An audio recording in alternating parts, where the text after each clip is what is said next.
C10 Talk, episode 176, Saudi series. A little Robby. The biggest letdown for me was finding out that the day that the show started, that my truck and a few hundred other cars and trucks were not actually being auctioned off. They were in their auto salon, which, you know, as you guys have talked about prior, but these cars didn't go to auction. So my truck never ran across the block. A couple hundred others didn't go across the block. I think they ended up getting like 80 to 100 vehicles to go across the block, and not a whole lot of them had bids on them. A little Ryan. They didn't work well with the auction.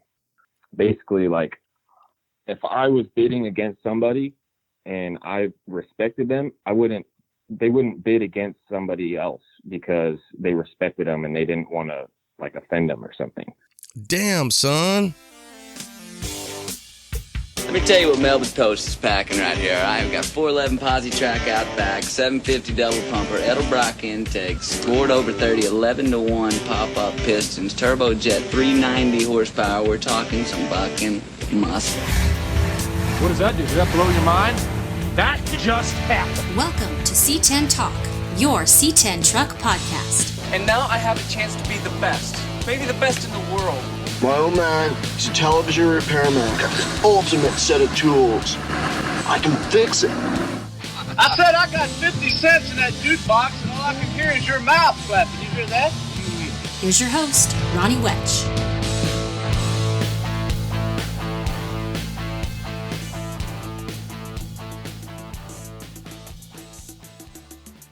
What's up? What's up? Happy Tuesday. Tune in Tuesday. C10 Talk. Moving right along. Getting you some more Saudi coverage. Got a hold of a little Robby Cartel and Ryan Hall. And going to bring that to you here today. Builder Series is still cranking. We took some time last week to hang out with Cesar Matador Customs, Matador Powder Coat. And I will drop that Thursday. I've been sitting on that one. Don't know why, but the video is out. It's on YouTube, and that was also on Instagram Live. We will be over at Travis Delgarian, AZ Pro Performance, talking about all things upgradable to both C10s and OBS. I will be running that on the OBS Talk Instagram, but the C10 Talk YouTube, kind of the way that one works out. So, because I think we're going to talk about some new stuff that he has for the 88 to 98 stuff. So I want to make sure we run that on that format. And then I've got probably about 5 more guys lined up for that Builder Series. So week by week, and we'll be back on Fridays, I believe, with my work schedule. So this week, Saturday, I think it's the 2nd, and then I should be back on those Fridays, kind of kicking that back over there. I've got Sammy Castronova, Trey 5 wants to do it, AZ High Test Jason Berland, Grinder. I think I'm going to get over to Lowboy, and that's 4 or 5 right there. And I'm going to keep doing them just so you guys let me know what you think. Let me know what you think about some other guests. I've got a list, but I'm always, open to suggestions. So you guys have your ear to the stone, to the ground, to the tracks, whatever it is. And, kind of put our heads together. And if there's something where you're like, dude, this guy have you heard about this guy? Then let me know, because there's a lot of stuff going on. After this episode for the Saudi series, I'm going to have Kevin Aguilar on, and he is the previous editor of Street Trucks. He also now runs Fuelish Media. So he'll be next, and he'll wrap that out. I wanted to get his perspective because he went over there from a media perspective, and then get you guys updated to what he's been doing since he left Street Trucks, and he's running that Fuelish Media. I also had Alan Budnick on the OBS Talk sister station. So I'm going to play a quick section of Alan's show on this show. Just a couple minutes. I thought it was pretty interesting to get his take on some different things. So you can jump on over and listen to that one on OBS Talk. My next guest for OBS Talk is going to be Arnie from Tricky Air. He does a few things. Billet guy, definitely kind of in our scene from Tennessee. He's funny. If you don't follow his Instagram, Tricky Air Suspension, I believe, and he also is going to be doing the Pro Touring Truck Shootout, and that's in August. So we're going to get him on, to talk about his event and talk about 88 to 98 stuff. So that'll be on OBS Talk, C10 Talk. Next guest is going to be Kevin Aguilar, Fuelish Media. A little shout out to Ramfer, the local guy here who took some pictures, who takes amazing pictures, honestly, and I wanted to give him a shout out. He said, give me a shout out. So check him out at Ram, common spelling, _FER, Ram _fur. And you can check out C10 Talk's last feed with Goose's truck. There's a link there because he took that shot.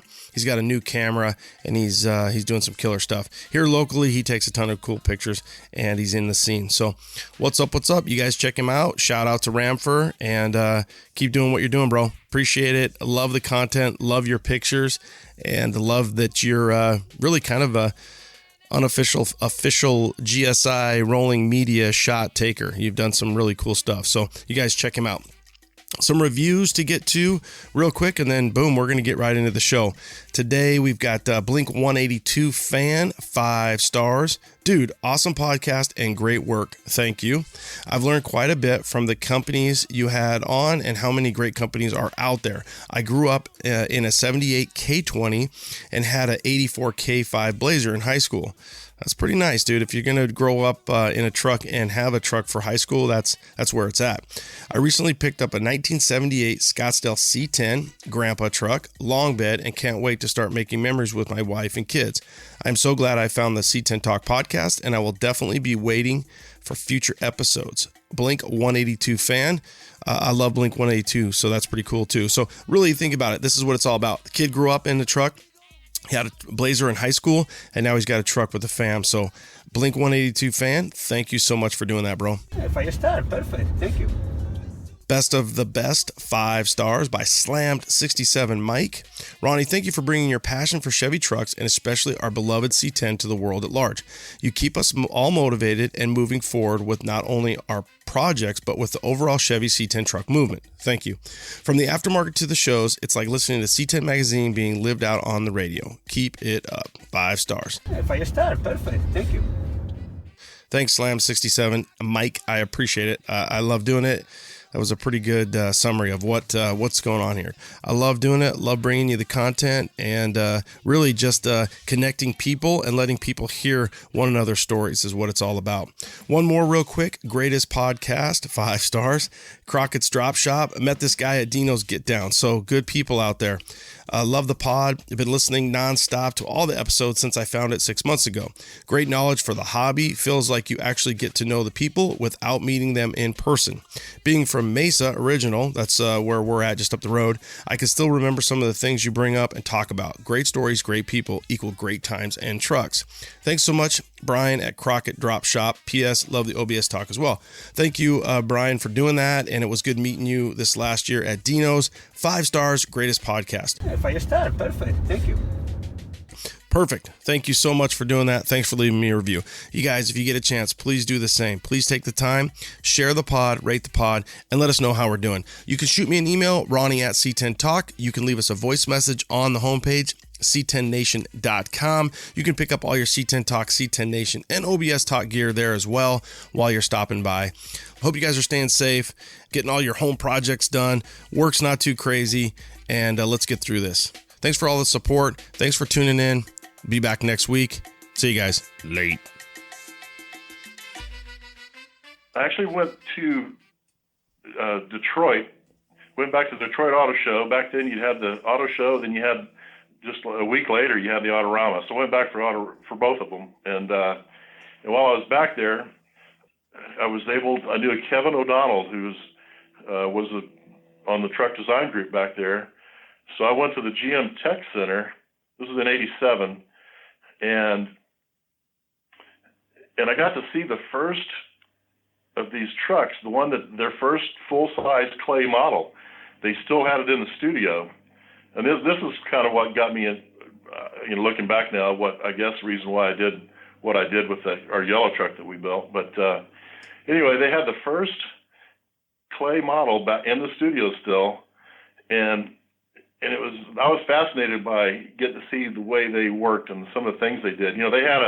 While I was there, they had a double-sided mirror. Even though the truck looked totally finished, they would do it in clay. Then they had this material called Dynoc, that they would put on it. It was like a wrap, basically. And they would, of course, the windows are black. There was no interior. It was just on a casters, basically, but you couldn't tell it. It looked done. They had a double-sided mirror stuck right in the middle of the grill, vertically. And they were doing a new fascia, a new update on one side. So they had the original side, on one side, then they had that. So if you looked at it, the truck, that mirror would reflect it, so that it made the grill look complete. So you could stand there a little bit off to one side, looking at the front, and you could see the current front end. You could step over the other side and look at it, and that mirror would make it look complete on that side. So that's the way they were doing a little refresh, comparing what they had to what they were looking at going to, was with that mirror stuck in it. And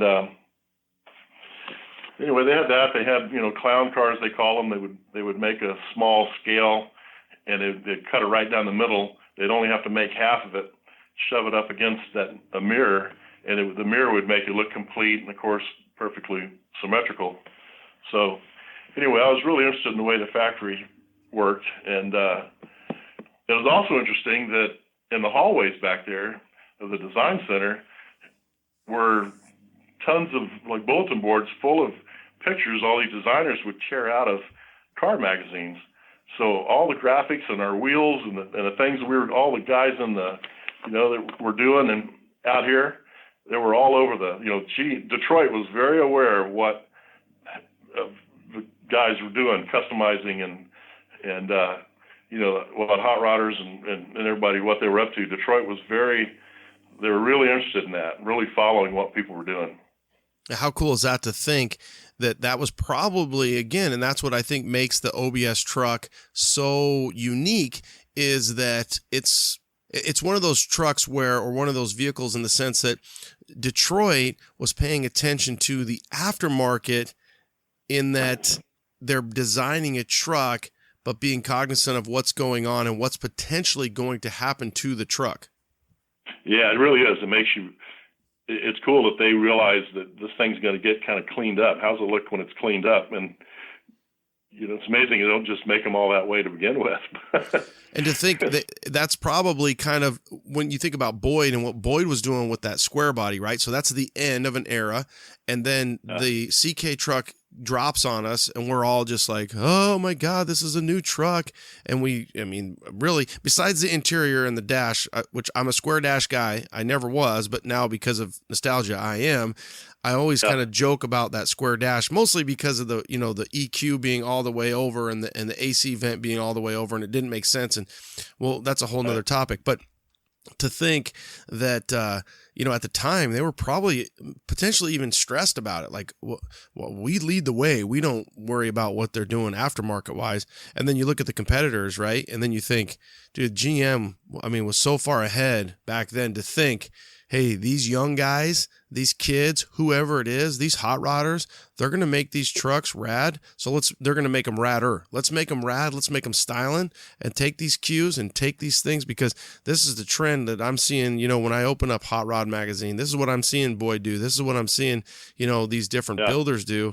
And then you walk in the halls. That had to be just surreal. Think, hey, I did that, or I know the guy that did that on that car, and these guys are, this is circled on their bulletin board over here. Yeah. Yeah, it was cool. Actually, I ended up driving that truck on the Hot Rod Power Tour in '98, and it went from LA to Detroit. And anyway, I actually got hold of Kevin, and I took the truck and drove it right into the tech center then. So this was, 11 years later. I was back there in '98 with this truck done, and the whole truck design group, they all came downstairs and came outside and checked it out. So that was pretty cool. Yeah, I bet, to think when you were already there. So you go in '87, and had you seen the new truck yet, or is that kind of your first exposure to it? No, I'd seen them. Yeah. Okay, so you saw what was kind of coming down the pipe. You're working at Boyd's. Are you still working at? What was your time frame? I was there '86 to '88. Okay, '86 to '88.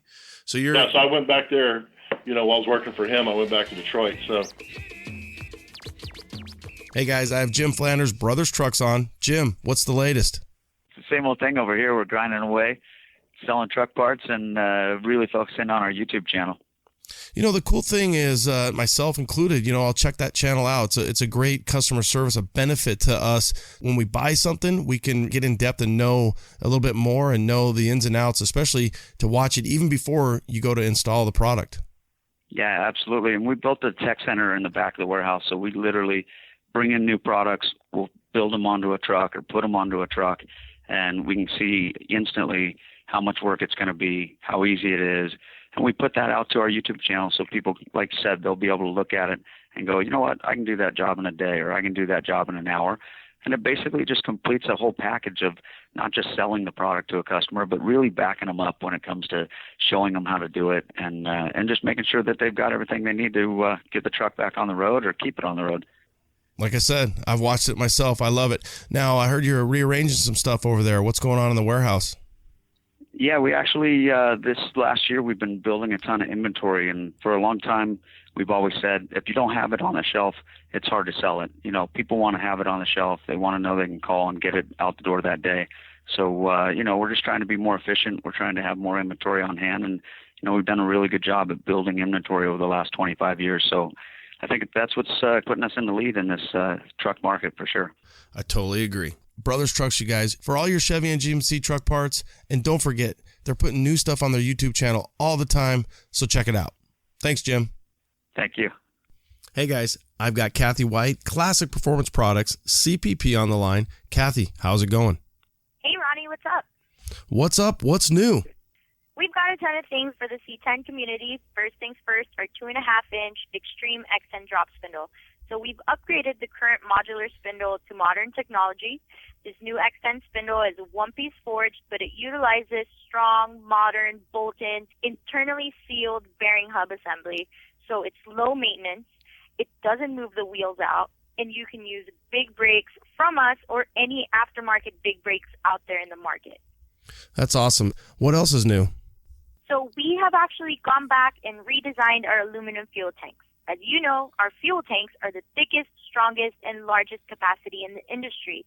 But now you can actually use the same tank for either a carbureted or a fuel injection application. 63 to 72, it's 20 gallons. And for 73 and newer, 22-gallon capacity. How about that coilover kit? You guys must be killing it with that thing. That is such a great kit. It's fully bolt-on. It's easy to install. Strongest tubular arms in the market, available with either upper and lower or just the lowers or just a coilover kit by themselves. All the mounting brackets that you need, and it also comes with dual adjustable coilover shocks. So it's really responsive. It's up to you however you want to tune the compression or the rebound. It's perfect if you're just cruising on the streets, and it's proven on the track.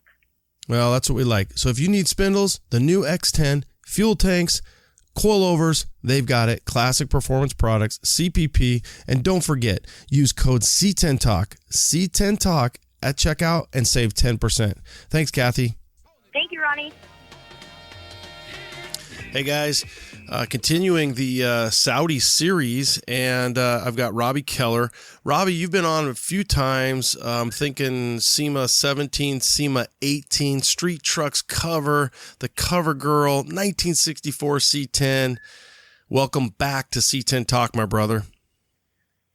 Thank you, Ronnie. Good to be back, brother. Yeah, known as Robby Cartel, and I kind of remember you telling me you were like the cartel guy. You were slinging gear and stuff like that, and you've got a passion for, connecting people, a marketing guy. You know, the way you kind of built your truck, you definitely work well with all these different people. Now you decide to sell the truck and join the pack when everybody was like, dude, we're going to sell all our trucks. I feel like if I can remember right from a social media perspective, you were already going to sell your truck. I think you might even had a buyer, and then boom, was it Meekum? Was Meekum, then you didn't sell it, and then this was almost going to work out perfect for you. Yeah, Russo. Oh, Russo, okay. Yeah. Russo didn't hit reserve. I had the chance, to list it private party, and I just kind of sat on it, and a couple months go by, and then I start hearing talks of this event, and I thought it'd be a really good opportunity. So I start looking more and more into it, and finally committed. So. Was that a hard commitment? I mean, when you think about selling it here in the States, the big thing, for you was you already knew, like, right, that had been checked. Like, I'm selling the CoverGirl, I'm ready to move on. And emotionally, that attachment, once you make that call, which you had already done, then this comes along and you're like, no brainer. Yeah, I think it was a money thing. I was just kind of told that the money is going to be bigger over there. Like, they don't treat money there like we treat it here. $100,000 there is $10,000-$20,000 here. So I was taking a asking price of my truck, and I was told to add $30,000, $40,000, $50,000 to it because that's what it's worth over there, and that's what they think they can sell it for. But yeah, I was past the emotional piece. I think we talked a little bit about it before, but it's not a very practical truck. You have Frank and his guys do hundreds of hours of body work and paint, and it's just not a daily driver, and it's not something that a 24-year-old kid should have sitting in the garage. I don't have a temperature controlled storage facility and a box trailer and a nice tow rig for it to take it to its shows, but this truck's just not really a driver, and I'll be the first person to admit it, but it's built for show, and I think that's where it'll end up. So sending it overseas was a good opportunity for us to get as much money out of it as we can, and for me to not lose my ass. And after seeing all these different companies, manufacturers, different celebrities going over there and sending their stuff, I bit the bullet and I said, let's do it. Very weird situation though. You brought up Frank. For the audience, that's going to be eye candy. So in the Phoenix area, and I would say even in the Southwest, probably one of the highest end painters that we have. And you took CoverGirl there, just laid down such a beautiful beige. You were on the cover of Street Trucks. The truck has done everything I would assume, exceeded your expectations, and you're ready to move on. Yeah. Got the 59 lined up. Next one's going down, making plans for it right now. Yeah, take that money from CoverGirl. So who were you working with? Who reached out to you? Who'd you reach out to? How did you get in the mix on that? So Boris posted about it, and a couple people sent it to me. I messaged him about it for more information. A couple weeks go by, I just kind of followed up, and I was like, is this thing legit? And I actually didn't get a response from him. And I think at the time there was a lot of skepticism about it. And he was already fully committed. He had 6 cars going. He's like, look, man, like if you don't trust my first word I gave you, like I don't need to give you another word. And I respect that. So without even hearing back from him, I was like, all right, submitted the form and kind of just let it go. Yeah, I'm sure in his defense, because Boris is such a great guy, and we interviewed Boris along with Gary Case, but I'm sure they just got overwhelmed with the skepticism and, just complete overload. So you make the decision. Did you ever think like too good to be true, or like, hell, dude, everybody's doing it, I'm jumping off the bridge? My mama always told me, just because little Jason jumps off the bridge, you don't have to jump off the bridge. I'm jumping off the bridge. I said to myself, everything sounds too good to be true. The fully paid for trip, all the freight's paid for, the $10,000 incentive, the amount of money that it's going to sell for with almost a guaranteed sale. I'm like, I want to be a part of this, first in its history type event. And at my age, I think I could take the risk. Everything is paid off, right? It's not like I am going to lose my ass and have to owe the bank a bunch of money or whatever, So I just, jumped in with everybody else that's going out there. You know what? The final deciding factor was hearing and finding out from Josh Freeman from Gas Monkey Garage that Richard Rawlings is sending out 12 vehicles or something. And I go, okay, that's the credibility I was looking for. Yeah, I mean, again, you look at the amount of money and the guys, and Richard did say, I mean, he told me, I was out there in September, and I can't remember exactly. Bottom line is, let's just say 10 to 2 figures, not just one. And like Boris, and then the word was, hey, these guys are getting some good money to go. And I'm sure Richard, along with a lot of the other celebs, got some big money. I think Foose was out there. The list goes on, right? They had some Ken Diggett. They had some big celebrities go out, and they lined it up all right.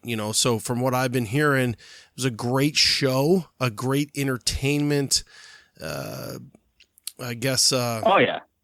Yeah, everything was just really fun, but it just didn't end up being quite the auction. And some of the stuff that Terry told me in the last episode is, they probably didn't quite market it. Ironically enough, Robby's a marketer.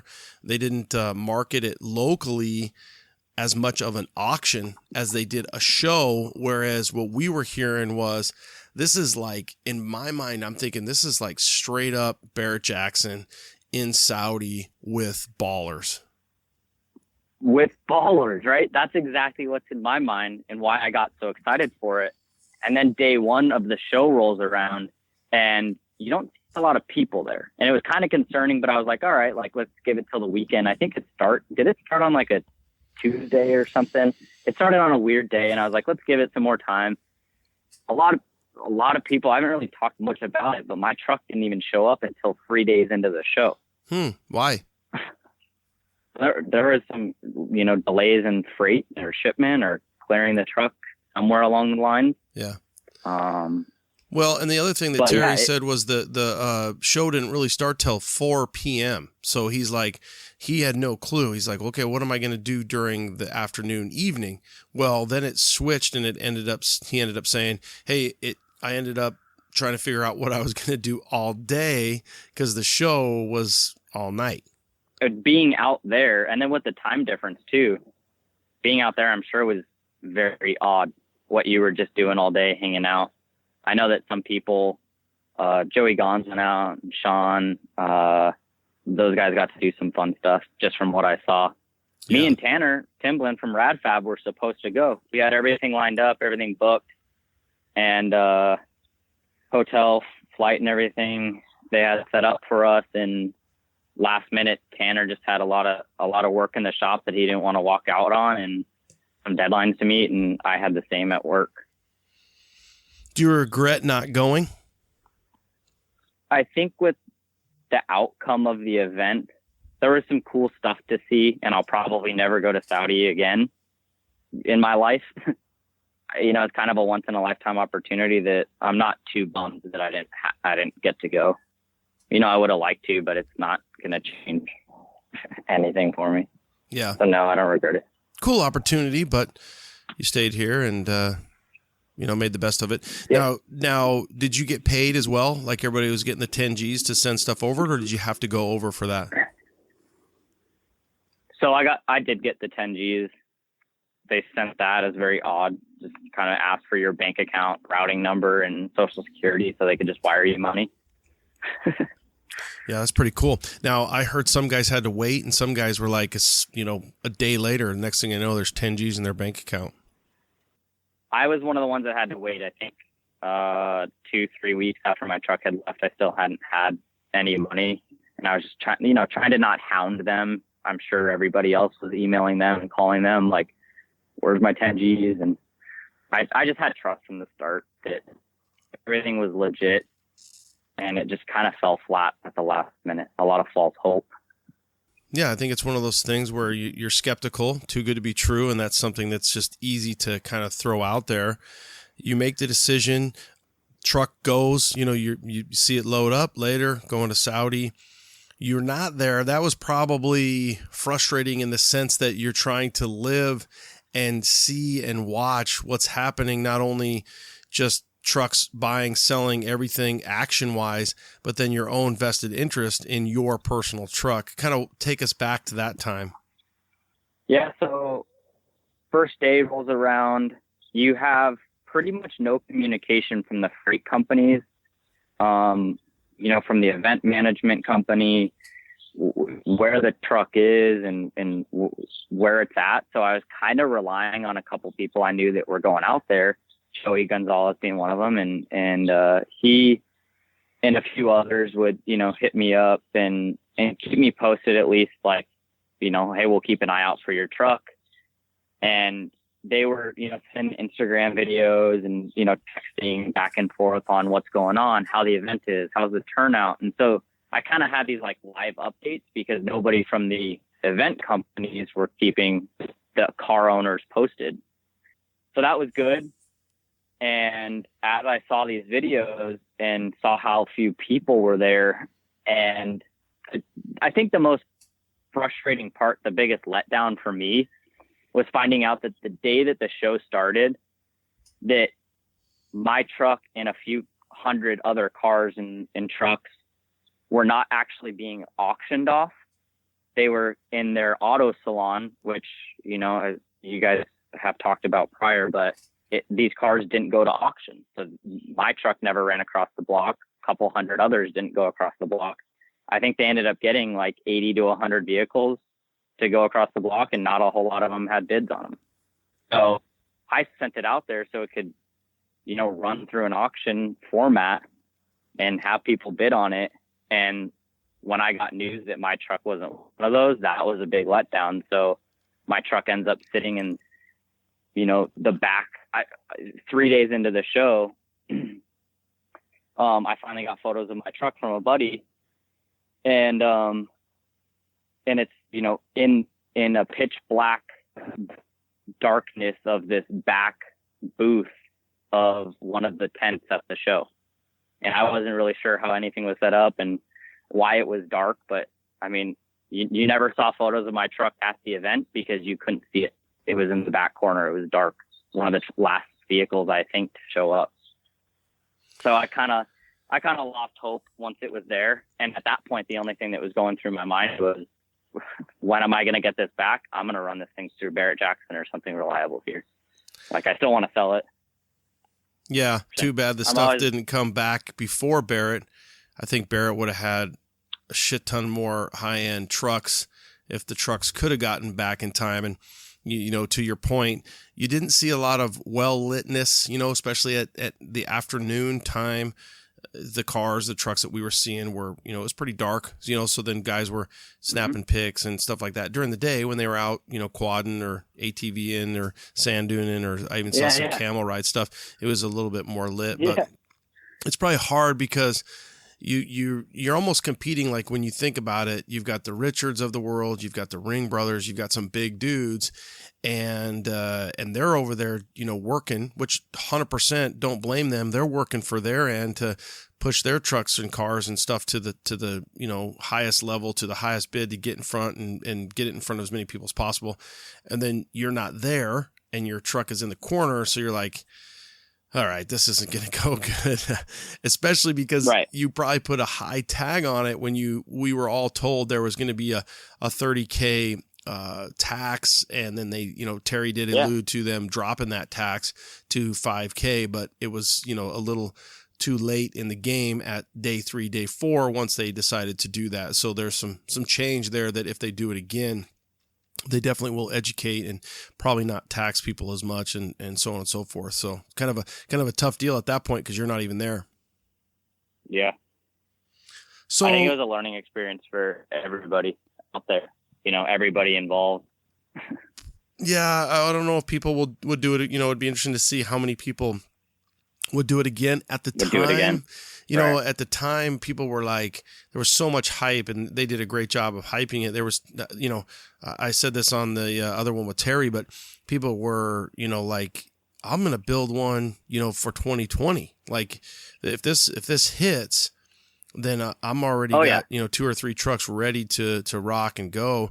So, I think everybody was chasing that money. And I think at the end of the day, it would have been better for the market, for the scene, for the manufacturing aftermarket companies, because it would create more of a demand over there. And the builders, my goodness, the builders, they would have it would have been the only thing that it might have affected was the amount of money it would cost to have, let's say a high-end builder here in the States, or let's just say a builder in the States, because they would obviously chase that money too. So they would be trying to get the builds lined up, what's in demand, and then, build it to a high level and then get ready to ship it over.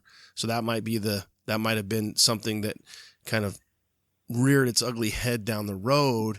Whereas I think it would be good, but that might be a side effect from that we don't have to deal with now, because I think that stuff at Barrett would have went for higher if the stuff at the Global Auto Salon would have went for big money, or at least what everybody was asking. Yeah. So you get the truck back. How long did it take? What was that process like? Oh man, when did I get that truck back? Maybe a month ago. It showed up. I think it was gone for a total of 6 months. Again, very little communication of where it's at. And I didn't expect a tracking device on it at all times, right? But at least like, hey, trucks have arrived at the port and now they're leaving, or trucks have cleared customs and they're headed overseas, right? Not much of that happened. So you're in the dark for 6 months. I got my entire life savings and everything I've ever worked for into this thing. And it was kind of nerve-wracking, but the less I thought about it, the less stressed I'd get, and I just kind of let it ride. And when it got back, I had a call from the owner of the Passport Transport, who is taking it from Long Beach port to my house, basically, to drop it off. The owner or operations, director over there called me personally and was like, hey, I just want to let you know your truck with a handful of others were damaged, and after they left our hands and came back damaged, and now it's in our hands here today, and I don't want you to freak out at my driver, pretty much is what he was saying, and but you'll get more information on an insurance claim because your truck has sustained damages. So that kind of dropped my heart a little bit. Waited about a week for the truck to show up after that phone call, and then just had to start addressing stuff and go through this claims process with the different freight companies. Cosdell, I think, is behind most of it, with AIG is the big insurance company that had insured the freight there and back. So so far so good. Just a long, slow process. The truck is at Frank's over at iCandy, so it's in good hands, and we look forward to getting it buttoned up sooner than later. Was the damage worse than you thought, or less? There's some very odd things that were damaged. Some wiring was messed with and stuff like that. The Acura system that's on it, I think, was maybe malfunctioning. So someone along the way maybe thought they could get into the wiring and fix it. That was odd. There's footprints in the bedwood, so people were walking around on the bed, unsure, what that was. I think it's worse than I thought. You have on the 60 to 66 trucks that front fascia has, they're from like the fender piece to the front fascia, kind of behind the headlight area. There's a factory weld that were ripped apart. Like the entire body is misaligned. The bed is hitting the passenger side cab. So like the core support in the front, closed. Something that was like the core support area? Like a lot. So I think what happened is they strapped down the truck, but maybe not knowing it was on air or something, whether it was on the way there or on the way back. And they didn't brace the chassis at all. So the truck, a lot of people are asking about the damages too. I don't know how deep you want me to go into the damages of what happened, but both bedsides near the rear bumper were just sitting on the ground the whole way, either there or back. I'm not sure. So bedsides are cracked. A lot of the body is misaligned. Yeah. That's so frustrating. I mean, honestly, even like, and my trucks are not cover girl. They're not to that caliber, nothing close. I mean, you think about the trucks that went over there, most were 6-figure trucks. I stress about even my truck, like Orange Slice is like, I don't even know. Let's say it's a $30,000 truck. I stress about that. Mm-hmm. Like, and I'm overseeing it and I'm putting it in the trailer and I'm doing that. So that's my own, control issues.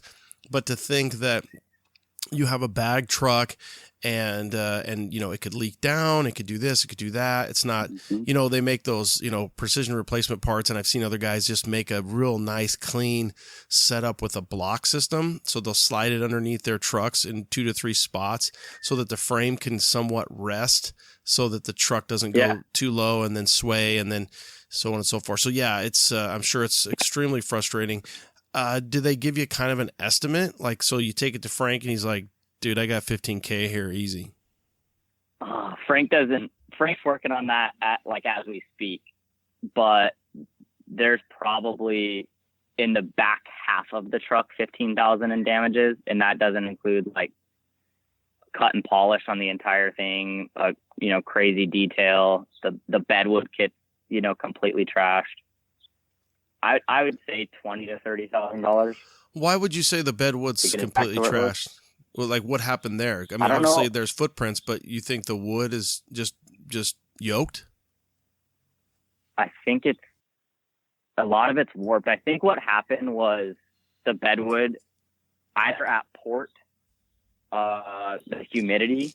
We don't have much humidity here in Arizona, so I never had to think about or deal with it. And I'm not washing that truck with a hose. Like Anthony and the Excellent Details guys are always coming out and detailing it for me, waterless wash, foam, whatever. And it's never seen a lot of water in the bed. So the truck either got rained on or just the humidity at port. And a lot of the bedwood is now warped or lifting up or cracking, whether it was the people walking on it or the humidity. And, I'll take responsibility for not having the bedwood sealed correctly, but, it be able to withstand a little bit of water at the same time, like that.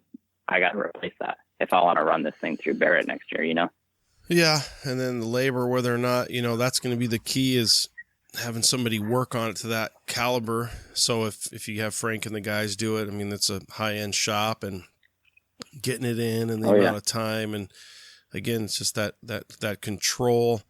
So I just wasn't sure if you had a lot of bed body damage, like you said. So one of both corners of the bed are tapped the cab, or one corner specifically. What did you say?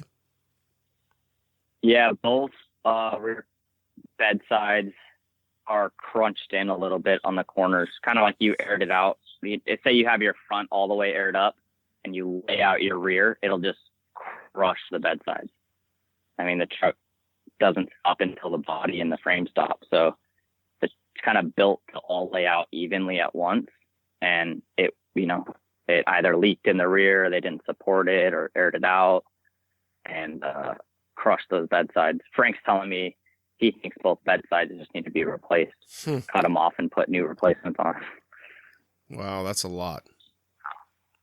Well, yeah, I mean, you do that, or think about all the body work to, get it down to bare metal and straighten out the metal that's bent.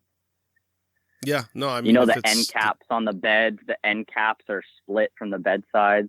The end caps that hold, like where your taillights mount to, those are split off from the bed sides.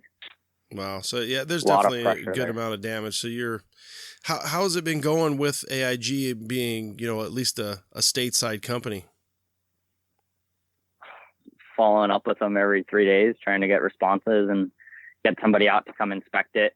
The hard part is that Frank's having to deal with is Frank does some insurance work along with all this custom work. And like any insurance company or any body company, they can give you an estimate that says this fender is $275 and it's 6 hours to body work and fit. And then it's this much in paint. So it's a $1,400 estimate. But with this truck, there's no telling. So Frank's trying to work with the insurance company and get not an open checkbook, but hey, it's either going to be $10,000 or $20,000, and I don't know until I start working on it, type of thing. Yeah.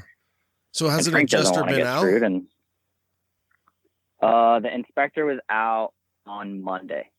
Oh, so okay. That's pretty recent. Yeah. And you're waiting on the follow-up then? Yeah.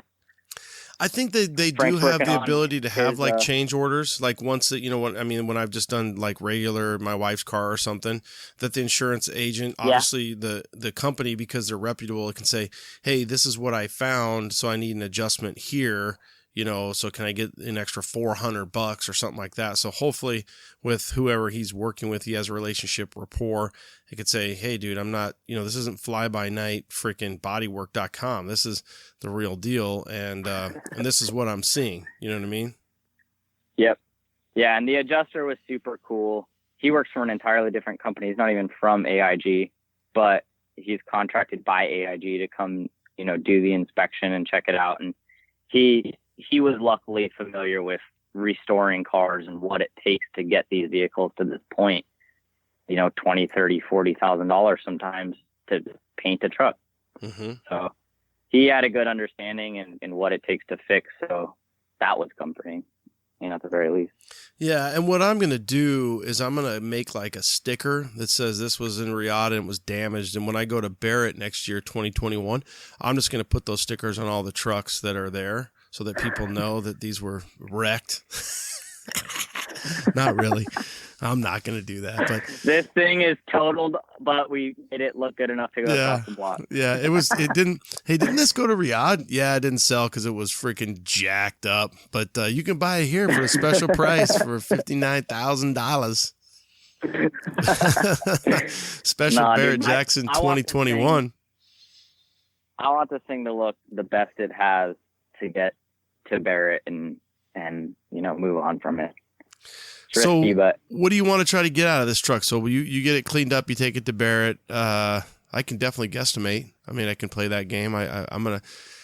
I don't know. I don't know if you and I have ever talked about it specifically, but I see it as a. I don't know. I would think you're gonna try to get $85,000 for it. yeah, I'm in the same boat. That's Okay. That's pretty much what the reserve was at Russo, and I think for what we got, the highest bid at Russo was $62,000. Compare that to the amount of money that's at Barrett. I think that, mid 80s, high 90s Yeah. is a good sweet spot for it. It shows well. So over there, and if I'm thinking 85 plus the 40, so you were probably at what, 130 over there? Yeah, it was at 135 over there. Okay, it's almost the exact same as Domino is what he had on it, just because they were told, hey, put it a little higher, the 30 grand, the so on and so forth, and then they were like, hey, these guys know these trucks are worth this much, and it just takes one or two of the right guys, whether that's at Russo, Mecum, Barrett, down on the corner. You get a couple guys with some big pockets, and then you can start working on that task force truck. Yep. Okay, cool. I'm excited for this one. So right now, the truck's at Frank's. The truck is damaged. The truck is going to get a lot of love, and you're hoping, hey, I've got 6 months, essentially to try to get it back, get some shakedown going, and then get it over to BJ21. Yes, sir. That's the plan. All right, cool. So what's going to happen with the next truck? What's your plans? What's your thoughts? I want something. I'm going to work with Tanner on this one again. I want something that can lay out. Talking to Scott over at GSI. Who? Do a little front half, back half. Scott Nelson at GSI. Yeah, no, I'm joking. That's my little. What up, Scott? Who? What up, Scott? What up, Scotty? Good people to be working with over there. That's good.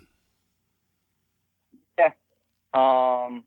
I look forward to that. They got some badass stuff. So doing a little air ride kit, front and rear.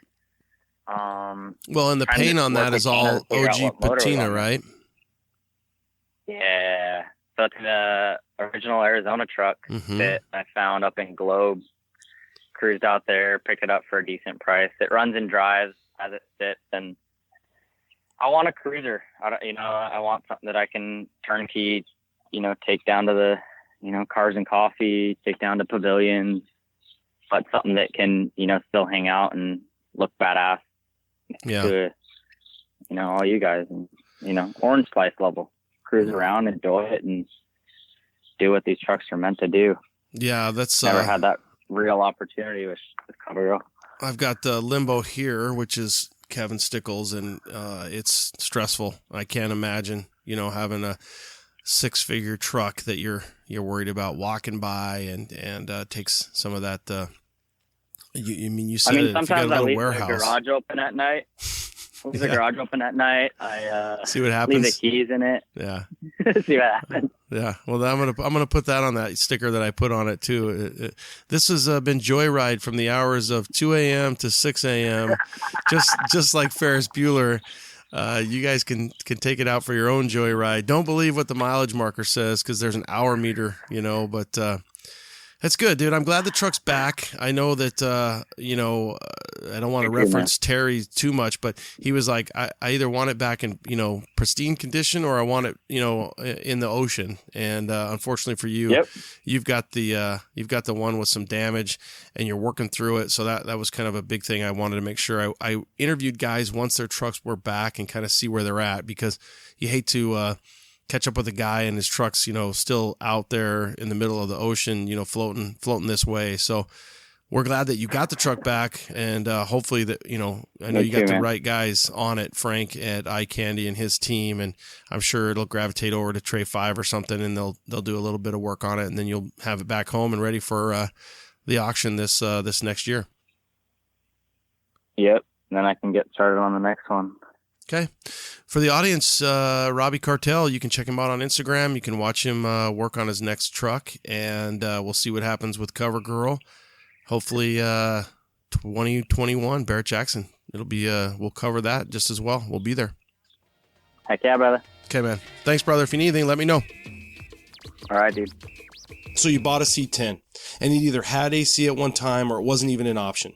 Well, Vintage Air has the solution for you. Their SureFit kits are designed to place the evaporator and hoses behind the dash for a factory clean look. In most cases, the SureFit systems will be controlled by your stock dash controls using their exclusive cable converters. In some applications, a new factory look control panel is included with the kit. The SureFit systems provide full OEM-style operations, including air conditioning, floor or vent heating, and a powerful defroster. To retain a true factory look, the AC air exits through the factory dash louvers, if originally equipped in your truck. The Gen 4 kit provides infinite, just right temperature, air blending, and blower fan speed adjustments. The Vintage Air SureFit kits are the best value and the most completely engineered air conditioning system you can install in your C10.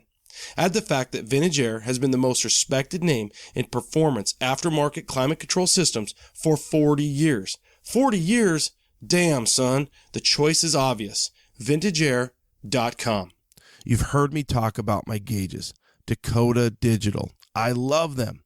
Don't forget the interior of your build. Dakota Digital has the best gauges for our trucks. Whether you want a direct fit into the stock bezel or something custom. These kits are complete with sensors for any engine. The new RTX series is really incredible. I think it stands for retro, but it should stand for rad. They look just like the stock clusters, but have all the technology you'd expect from Dakota Digital. You can change the lighting colors, customize the reading in the message centers, and do it all from the mobile app. That's right, the HDX and RTX series have Bluetooth technology, so you can mess with them from your phone. Just don't do it while you're driving. I mean, literally, I can have Yellowstone. I'm looking at RPM, trip odometer, percent fuel, oil pressure, and now I have the GPS set up. I can tell you direction, elevation, and even outside temp. Damn, son, it's like a modern truck, but even better in a classic. Dakota Digital is absolutely the best in aftermarket gauges, so check them out at dakotadigital.com. dakotadigital.com, and you can follow them on Instagram and Facebook too. All right. Moving right along, a little Saudi series, and no shortage of guests on this one. It works out really nice, and I'm glad to reach out to Ryan Hall Built C10, Hall_Built C10, and talk to him a little bit about his K5 Blazer that he went over to, or sent over to Saudi. Ryan, thanks for taking time to be on C10 Talk, brother. Yeah, thank you. Looking forward to it. Well, how'd you get involved with this deal, man? So my dad and I we kind of just do this for fun. We build these trucks, but we actually do a lot of work for a lady out in Wyoming, Heather Berry. So she kind of got us in there. She mentioned it to me because my dad and I just finished my K5. So she was like, send me some good pictures of it, and well, I'll send it in. So she pretty much handled all of it, getting it in and getting involved with it. So that's kind of how I heard about it. And we kind of just took off from there. She handled everything with like worldwide on air or whatever. So, yeah, that's how I heard about it. So would it be her then, or her Blazer? And you guys were kind of like almost like a broker? No, it's my K5. I own it. I built it. But we do work with her. Mm-hmm. So we're good friends. And, she's the one that mentioned it to me and kind of got me in. She's like my older sister. Like, we're basically family. Okay, cool. Yeah, and I think when I met you at Barrett, you guys had one of her Blazers or something there for her that you were selling. Yeah, we always kind of do things with each other. So, like, she'll send us something, we'll finish it up for Barrett, and we're always doing the Barrett thing. We take at least 3 or 4 there every year. But yeah, we usually do a full build or finish something up for her. And it goes there most likely. Okay. She's out of Wyoming. You guys are out of California. Where at in California? We're a little bit east of San Diego in a small town called Ramona. Okay. What's the one where I'm coming over the hill when I leave? Well, that's more Cali. That's like Whiting or White or something like that. So east of San Diego. Okay. And I think it's important to talk a little bit about that you guys are experienced when it comes to auctioning things off. I mean, you've been to plenty of auctions, you've been to Barrett, you've seen things go good money, not so good, and you're seasoned when it comes to that. Yeah, totally. No, that's a good topic to get on. A lot of people, they weren't really ready for what was going to happen because they don't go to auctions. That's their build, that's their baby. So going into it, I didn't know what to expect, but I was hoping, it was kind of like Barrett Jackson to where, you build the best thing you can and you just see what happens. But going into this, there was talk that, all our vehicles were going to be in the auction. That's what we all thought. That's what I thought at least. And then, so you think, okay, whatever, I'm going to have a reserve on it. It's like way less sketchy than Barrett because you have a reserve. So you're like, worst case scenario, it doesn't sell. I have my reserve. But, when we got when I heard about it, I thought it was an auction. When we got more into it, they're like, oh, your vehicle is going to be in the salon. And I was like, I thought it was in the auction. And they're asking you like, what's your bottom dollar? What are you willing to take? So, I didn't really know what to expect when I figured out that mine wasn't going to be in the auction, but it actually turned out to be better because the auction format just didn't work there. That their religion or whatever, they just didn't work well with the auction. Basically, like if I was bidding against somebody and I respected them, they wouldn't bid against somebody else because they respected them and they didn't want to like offend them or something. So that's kind of, it's, the complete opposite here. Yeah. I respect the shit out of you, but I'm winning this son of a bitch. Yeah. It's the complete opposite here. It's kind of like a sportsmanship, it's like you have mad respect for somebody, but you're like, I think that's probably the competition that kind of makes us who we are, to try to make light of it and turn it into something fun. But I've never heard this kind of example of what you're given, and it does make sense, that they might not want the conflict or, well, I don't want to disrespect you and bid against you. Yeah, that's honestly, like, I've talked to multiple of the Saudis there, And they're like, yeah, that's why they're not selling in the auction, because, we respect our elders and we don't want to bid against them. And I'm like, what? That's so weird. Like, they're like, yeah, we'll just wait for the next one. I'm like, well, there's only like one here, so you can't just wait for the next one. Like, there's only one. I talked to them about my K5 and they're like, yeah, we'll just wait for the next one or whatever. Like, no big deal. I'm like, dude, there's only one here. There's no other one. So it was really weird to me, honestly, but I guess it's just because we weren't used to it, Well, it's cool to hear you guys say as well that, you thought maybe the salon was a little bit better, because most guys were so let down once they found out that they weren't in the auction and they were in the salon. And hindsight, it didn't really matter, because, I've heard of the G10, the Good Guys C10 sold at auction, and then our buddy Brad, his Carry Y'all 1949 Suburban sold at salon. So that's the only two that I really know of when it comes to trucks that sold over there. Mm-hmm. Yeah, and I'm not sure. I think even after the auction happened, you could still buy them they went into the salon after that, I think. As far as I know, I don't really remember. But I'm pretty sure that's what they did. So if it didn't sell in the auction, you could still buy it afterward. Okay.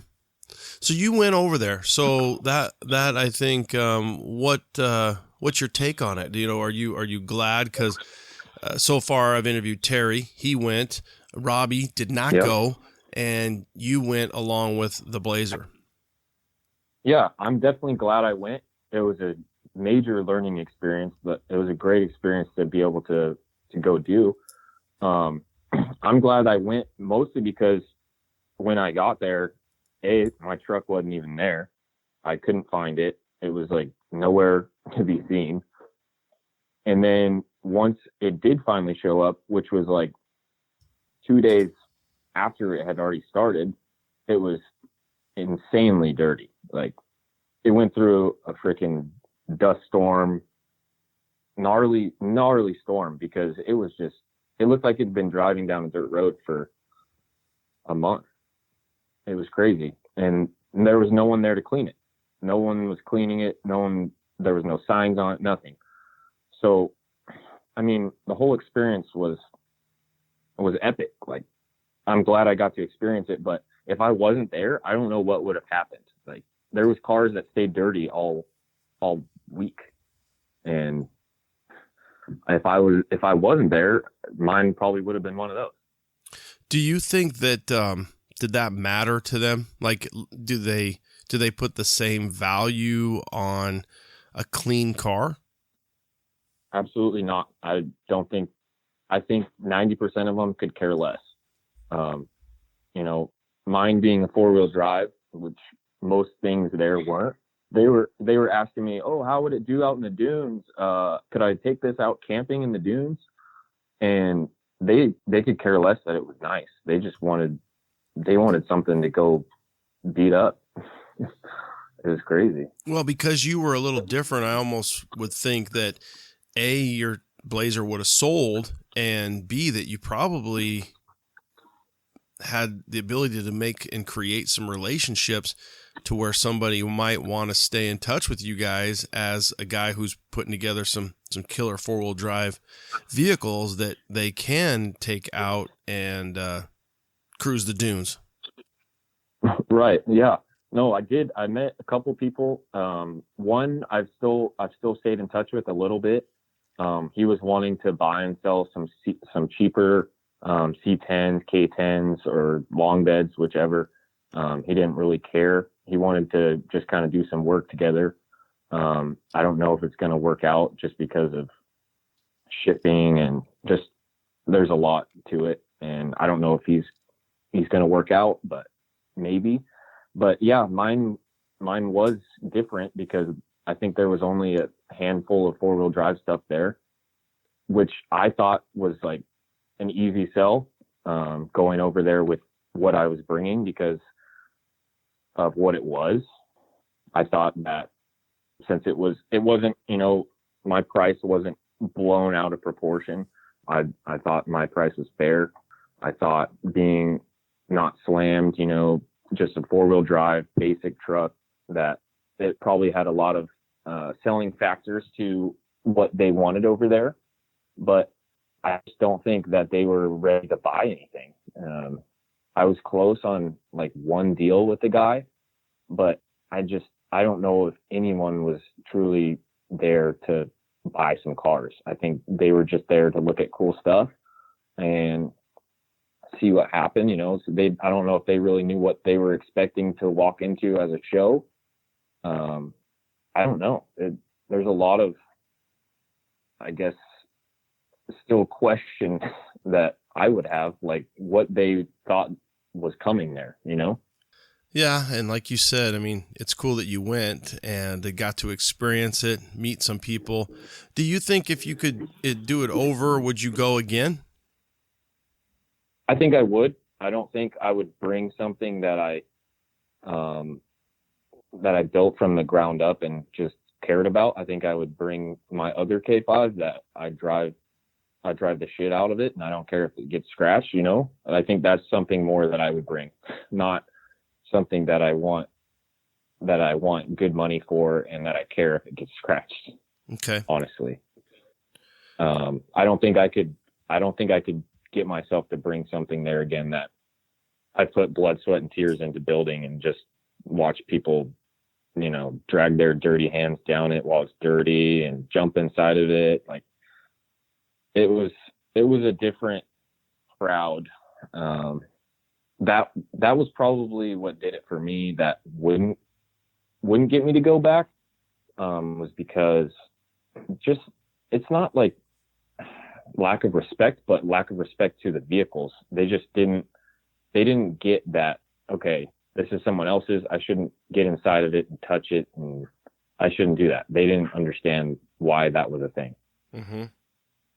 And they were just letting, you know, general public, and they were letting people that didn't even come there to buy. They were just letting people in that wanted to come look at stuff. And that's kind of where I think it all went wrong, because, you know, if you let 90 people in that aren't serious about buying and you let one in that's serious about buying, it's like that ratio is just not right, you know.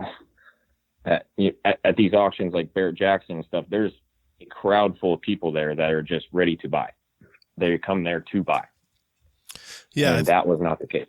And that's what we're starting to hear, is that it was probably more of a show marketed from the show perspective over there to everybody here. It was marketed as as an auction, you know, where it's like, send your stuff, you know, bring your stuff, come over. And then it sounded like, from just the guys that I've interviewed for this episode and this series, and then guys I had talked to plenty, you know, between November and now, that there's probably a little bit of a misconception to what was sold over there and what was, you know, sold to the guys that were bringing their vehicles over. Yeah, totally.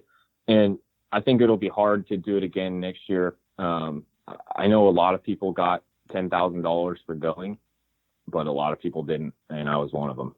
Really? So you did not get that was one of my questions. You did not get the money?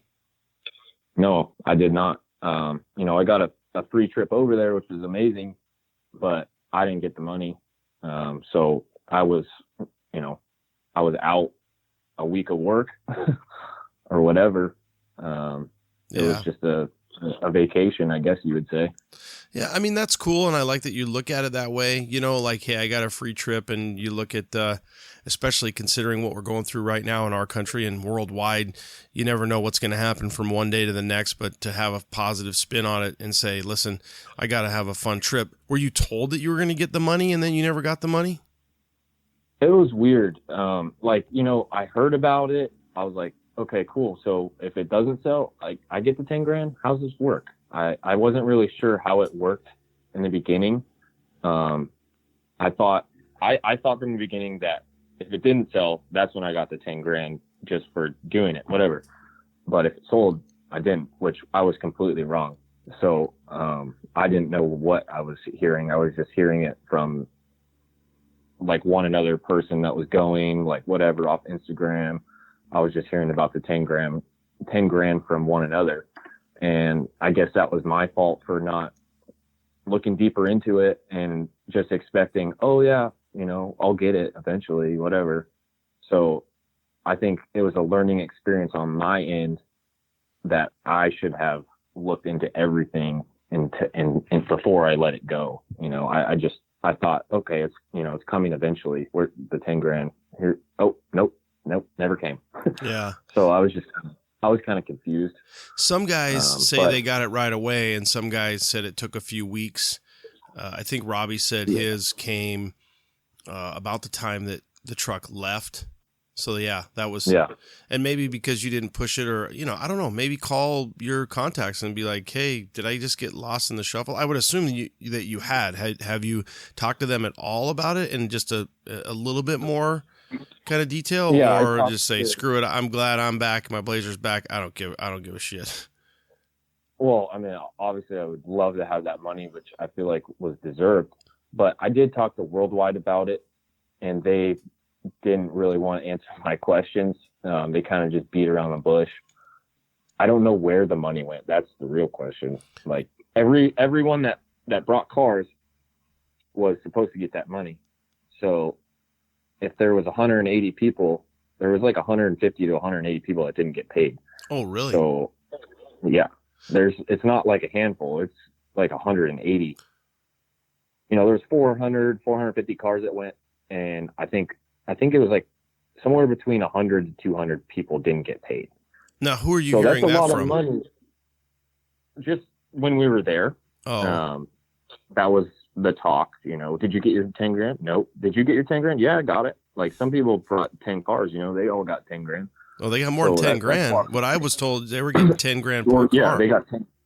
Yeah, right. They got 10 grand per car. Well, that's where your money went. That's a lot of money. Your money went to Richard Rawlings, dude. I don't think he got it. Yeah, he probably did.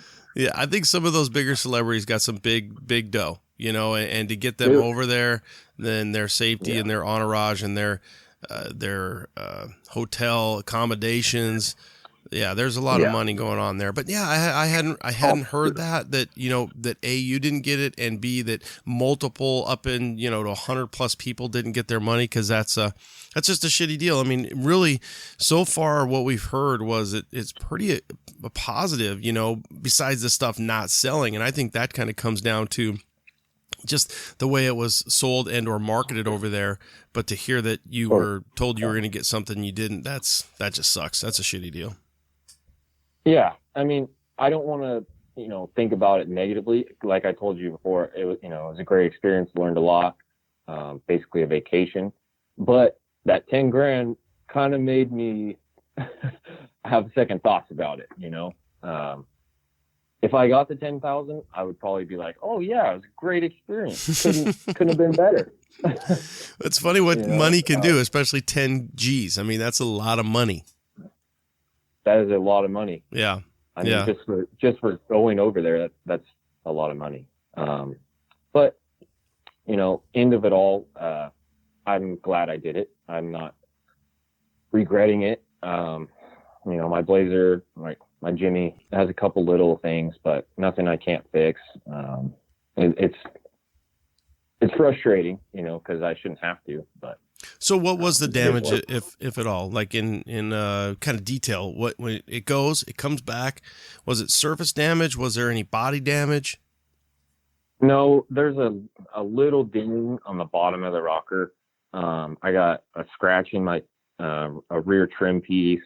A couple of little tiny scratches. My sill plate, I have this billet GMC sill plate, and it's just scratched to hell, which I can replace that, no big deal. I got scratches from people running their dirty hands over the dirty paint. You know how that goes. It's rough, but it's basically black. It's a really dark metallic green. If you look at it in the sun, it's the most beautiful green you've ever seen. If you look at it in the shade, it's black. Mm-hmm. So it's like a black car. You look at it for 1 second, it's clean. You look at it for another second, it's dirty. So it shows damage well. But I overall got out very clean. There's a couple little things, like I got to replace the trim. That's no big deal. just in the rear quarter panel, and just a couple little scratches. I can fix it. Do you think that you'll do any type of insurance claim, or not even deal with it and just kind of go on your way? I don't know. I've been tossing that back and forth in my head. Like, do I even want to deal with that, or do I just fix it myself? You know, I built it, so I know how to fix it. Like I said, I shouldn't have to do that, but do I even want to deal with an insurance claim? Not really. Yeah, I understand. It's your time, you know, and time will tell, because if you get the chance to interact with some of these guys that you met over there, and somebody comes chasing for a truck, a Blazer, a Jimmy, and, you know, one or two of those transactions will probably help you, obviously, in the big picture of things. And I could see where something like that, you know, ends up benefiting because you were over there. Because if you weren't over there, like Robby, he didn't go. And I don't know, man, I would be going crazy. I would just be going crazy to know that my pride and joy, or something I worked that hard on, and it's completely and totally out of my control. I'd be losing my freaking mind. Absolutely. Like, I couldn't have done that. It's like sending your kid or wife away. You know, those things are a piece of you at that point. So there's no way I could go there without going myself. I might be sending my teenage son away. That one I might not stress about that one, but yeah, you might like that. I need a break, but totally, that's crazy. But so, what did you have that, you know, because I've seen your stuff here at Barrett. What did you have it listed for, or what were you trying to get for it over there? So that was another thing. You know, I listened to your podcast with Terry, and he told you that they put $30,000 on top, which is a big deal. I was trying to sell mine for 80, which I don't think was out of line. You know, I was maybe willing to take a little less, but when they add 30 on top of 80, you know, it's over $100,000 car. That's a lot of money. So you were selling it for 50 plus the 30, or 80 plus the 30? I was selling it for 80 plus the 30 that they were going to get. Okay. What would you think that would bring here at Barrett? Your first gen Jimmy, what is it, 71, 72? It's a 72. Okay, 72 Jimmy. I've seen K5s not even close to as nice as it sell for between 60 and 75. Spot on. That's exactly where I'd put it. I think it's probably a $69,000. Yeah, it's right there. Totally. Yeah. And, you know, if I didn't go to Saudi, I would have taken it to Scottsdale, this last Scottsdale. Mm-hmm. And that's where I was taking it until I heard this whole deal. But that's what I would want for it. If I were to sell it on the open market right now, I would want between 65 and 70 for it. What'd you guys end up getting for that Cummins swapped one? I think that was your friends, right? The Cummins swapped one? Yeah, that was Heather's. I think she got 65 for it. For the audience, Barrett 2019, Ryan and his dad, and they were out there, and they had like 3 trucks kind of stacked up, and one of them was I think it was black Jimmy with a 12 valve Cummins in it. And I remember seeing that, you know, I just couldn't remember what that goes for versus a small block 350. And I don't know what the kind of motors they're chasing over there, you know, if they want something that's old school carbureted, or if they want new school LS fuel injected or something like that with a Cummins. But nonetheless, I think you're close, you know, 65, and then try to get a little extra juice out of the deal.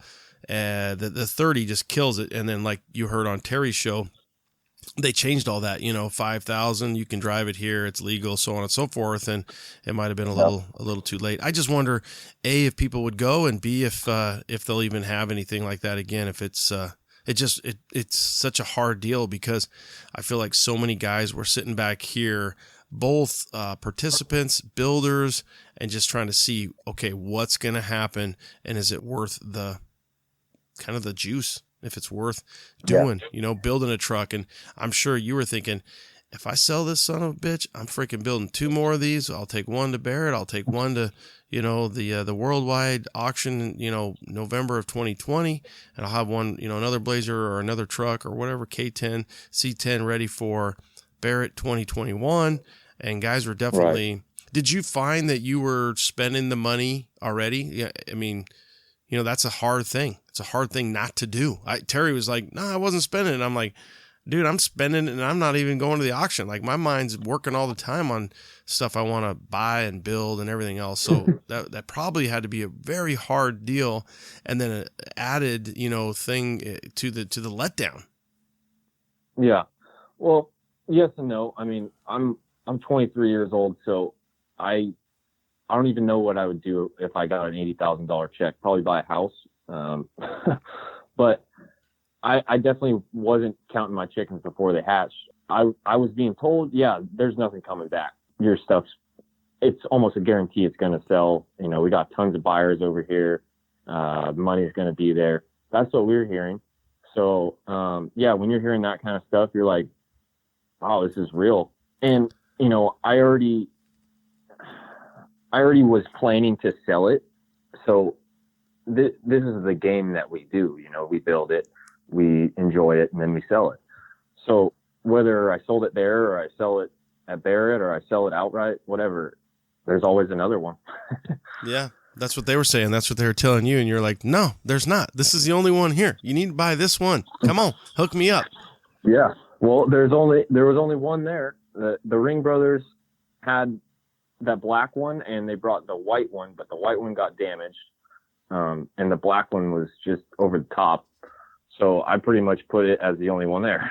Yeah, definitely a different level. Did you ever get any offers at all on it, even in the salon? Somebody shoot you, 50, 60 grand or anything? So no, but the very last day I did have a deal working. That's when they dropped the 30 and they went to the 5 or not even the 5. I think they dropped it completely. I had a younger kid. He was probably 25 years old. Him and his, I don't know, they were engineers or something. You could tell they were very intelligent. They were very well spoken. They wanted to buy mine and Heather's. She brought that LS3. It was like a yellow and white K10. I don't know if you saw it, but they wanted to buy mine and hers together, and they threw me an offer of $200,000. And I was like, okay, yeah, let's make it work. Cause she was asking like 120 for hers or something. I don't remember what she was asking, but they wanted to make a deal. So I was like, okay, yeah, we can work with that. Even if they were at like 190. I was trying to get them to do 200. And I was doing this. There was no salesman around. There was nothing. I was at my truck every day. There was very few salesmen compared to how many cars there were there. So if I wasn't there, then I would have never even known about this. But I was like, let me go get, I forget his name, a guy from Worldwide. I was like, let me go get him and we'll do all the paperwork. They're like, okay, we'll be right here. And I went and looked for him for like 5 minutes. And by the time I got back, they were gone. I couldn't find them. So whether that was a serious offer or not, I don't know, but it was an offer. That was pretty much all I got. So they were offering you 190. You were trying to get 2, and you were going to just meet in the middle, and then they just walked. Yeah. And well, basically because there was no salesman there. If he was standing right there, maybe something would have worked out. But yeah. I had to go find him. I had to go chase him down. Finally found him. He's like, I'll be right there. Well, by that time, I don't even know where they went. What the hell? I mean, you never saw him again.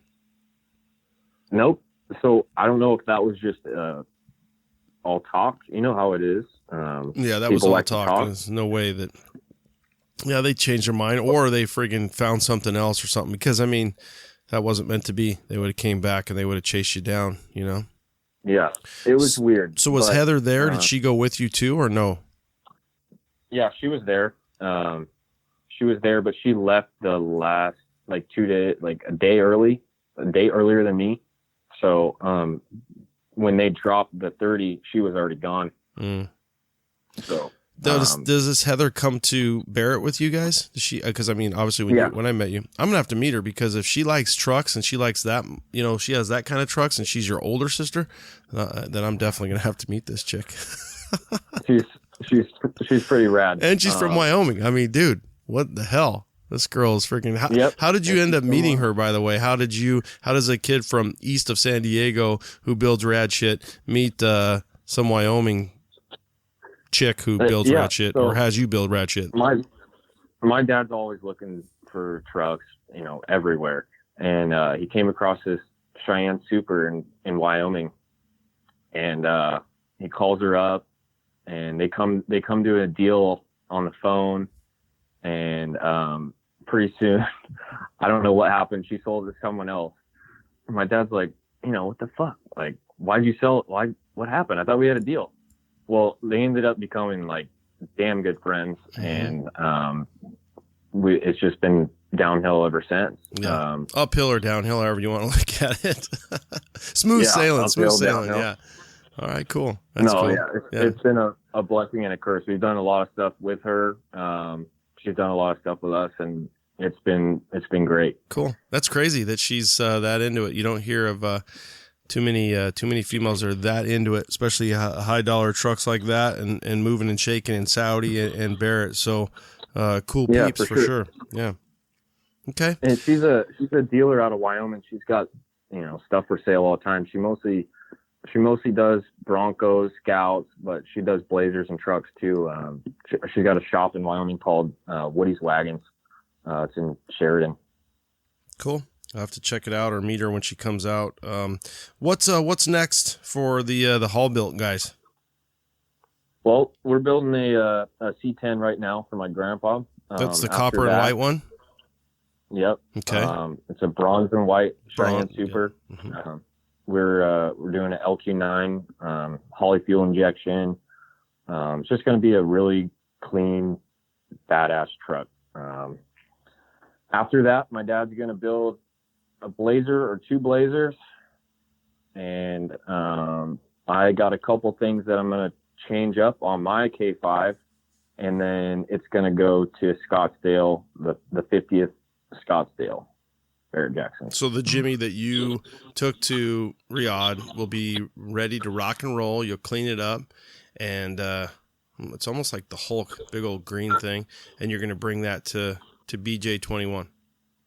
Yep, okay. It'll be there. It's ready to go right now. I just want to change some things and make it even better. I got some new ideas. Okay. Cool. Well, hopefully you figure out what you're going to do on the insurance stuff. Bums me, to hear that you didn't get the 10K. You did get a fun trip. You got a great attitude about it. And it's good to kind of follow up, because I just wanted to touch base with guys once their vehicles are back, and everybody's got a story, and especially somebody who's been intertwined even at such a young age with other auctions. So you get that, you get that taste where, out here during the Barrett Jackson, just for the audience, during Barrett Jackson, there's the Mecum one, used to be Russo, but I think they lost their contract or whatever, but there was usually 2 to 3, and there's a third one now. I'm trying to think it's a bigger company that took that spot. I'm trying to think. The name doesn't associate with the parent company, but there's a third auction out here around the same time. So that is it worldwide? Is it worldwide? No, it's a big company, and I can't remember what they call. Like it might be a Ritchie Brothers. So Ritchie Brothers is the big equipment company. I think it's a Ritchie Brother auction, but it's more automotive, and then they have a different name. So Ritchie Brothers would be like the parent, and then whatever they're calling it. But it was pretty much where Russo Steel was this year. So I remember seeing all the signs right there off the 101. But either way, plenty going on come January 2021, Barrett Jackson 50th year anniversary, and Ryan, your dad, and Heather, I assume, will all be out, and it will go a lot different than it did in Riyadh. Definitely, yeah. I'm looking forward to it. It's gonna be a badass auction this year. Cool. We're gonna bring some cool stuff, and just looking forward to it, man. It's always risky, but that's part of the fun for us. So I love it. But a lot of people don't have that in them. They don't have it in them to sell their pride and joy for who knows what. That's a big risk. That's the asterisk. Who knows what? It could be a $65,000 K5 when you're talking to Ronnie from C10 Talk. It can go for 80. It can go for 120. Or no whammies, no whammies. It could go for $45,000, and you're like scratching your head thinking, oh, shit, I had $50K into that son of a bitch, not including my time, and there goes, pop goes a weasel. So, all right, Ryan, for the audience, Hall_built C10. He does more than just Jimmys and K5s. He does a little bit of this, a little bit of that, and you can check him out. Ryan, thanks for being not only my guest, but doing what you do for the community, building rad shit, and it's fun. Well, I appreciate it, Ronnie. It's been a good talk, and I'm looking forward to what's coming up this year. Okay, well, if you need anything from me, let me know. If not, we'll see you at Barrett Jackson, brother. Sounds good. All right, man. Take care. All right, you too.